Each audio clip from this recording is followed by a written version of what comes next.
За тэгвэл одоо бүгдээрээ одоо би тийшээ очих замдаа явж байна. Эсвэл ямар нэг зүйлийн одоо дундаа нь явж байна гэж хэлцээрэй.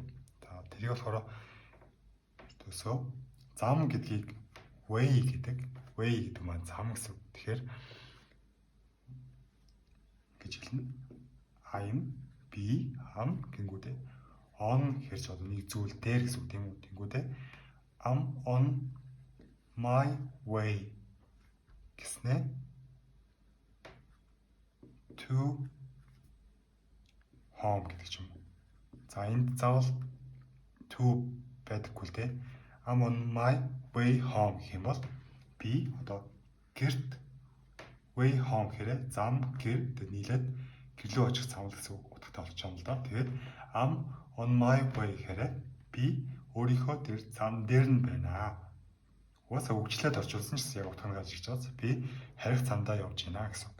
За тэгвэл одоо ямар нэг зүйлийн дунд одоо хичээл дунд байна.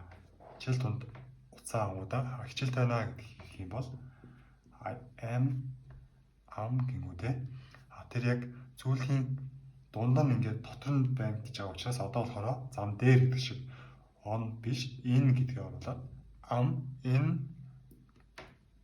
the гэснэ middle гэдэг үг. 2D L E middle гэдэг нь дунд гэсэн үг байхгүй ямар нэг зүйлийн дунд. Тэгэхээр in the middle гэх юм бол ямар нэг зүйлийн одоо голтон дунд нь. Тэгээд юуны дундыг хэлж байгаа юм бэ гэх юм бол of одоо хичээл орж авах юм бол class гэж хэлждэг.